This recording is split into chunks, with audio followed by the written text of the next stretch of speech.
Hi guys, welcome to episode 2 of my Break 100 series. Today we're going to be looking at some mental aspects of the game. So obviously, as you know, golf is very mentally dependent sport. It really does rely on you having really good mental strength to get the maximum out of your performance. And today we want to talk a little bit about your mental approach on the golf course.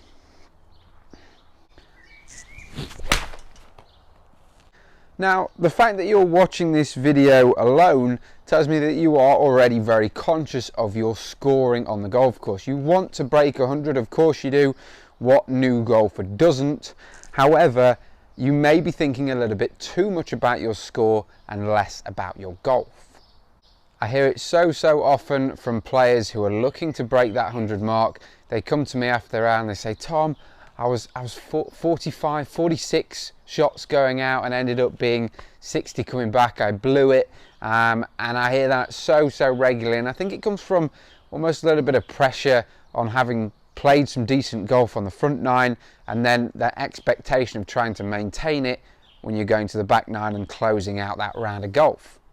Now, it's all very well saying don't think about your score, don't worry about shooting under 100, just focus on shot by shot. But as we know, that's easier said than done. When you're focused on getting to that goal, inevitably you are going to think about it. So trying to put effort into not thinking about it really is a waste of your energy, because it's inevitable that that's going to be in your mind a little bit. However, I want to give you some techniques to try and take the focus away from the score and maybe just put them on other elements of your game, something that will keep you a little bit more in the moment and less thinking about the end result, which is being your final score for that round of golf.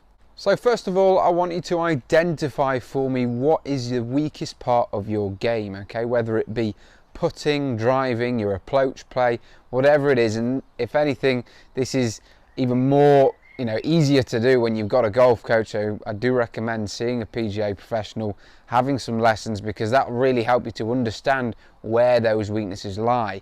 Once you've found that weakness, whether it be any element of the games, for example putting, okay, if you lose a lot of shots to putting, set yourself a putting goal, okay? So if you have, say, 6 3-putts during a round of golf, and we've identified that that is something that is really stopping you from achieving your potential, i.e. shooting less than 100, then let's make the sole focus of that round putting. So if we're saying you normally 3-putt 6 times a round, okay, or 3-putt plus, you might have a 4-putt in there, 5-putt or whatever, let's try and just limit that. So keep the focus on, okay, I'm only going to give myself 3 3-putts during the round, okay?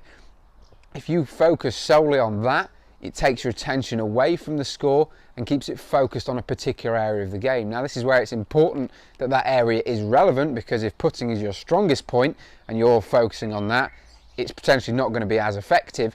So it's really important you get the right area of your game to focus on. But just focusing on little process goals, such as reducing the amount of putts you have, making sure when you're chipping that you're chipping to within a certain radius, okay? We're thinking about maybe 10 feet or 6 feet, whatever it is. If your driving is your weakness, say to myself, I'm going to try and hit 5 fairways today, or whatever it is. But this is where it's really important to not just focus on trying to beat that 100 score and keep going for it and going for it and going for it. I want you to really think about why you're not getting to that 100 score, why you're not breaking 100. Is it because a particular area in your game is letting you down? If it is that, it may need lessons in that area, don't get me wrong, but just having the focus on that area and trying to improve it a little bit, not solve it altogether, but just make small little milestones, you're able to take the attention away from trying to break 100 and actually putting your focus into improving your weak points. The scoring less than 100 will come as a byproduct of you improving. That's not the aim. We're not trying to shoot lower than 100 and that's the only thing that we're focusing on. We're trying to improve each element individually to work towards achieving that final goal. So what I want you all to do now is to pause the video, go down to the comment section below and type a comment. What is the weakness in your goal? What is stopping you from getting to breaking 100 on the golf course? Pop it down below and we're going to have a discussion below on what you would want to do, what kind of process goals could you set to try and improve that specific element. Do it now.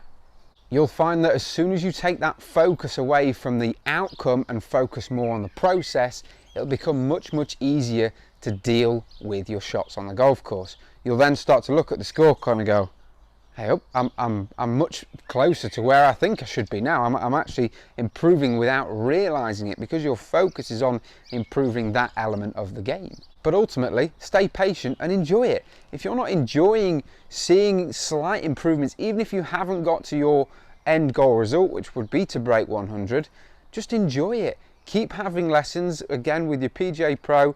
Keep aspiring to improve and enjoy the process. Focus on specific elements, try and get better at them, then look at another element.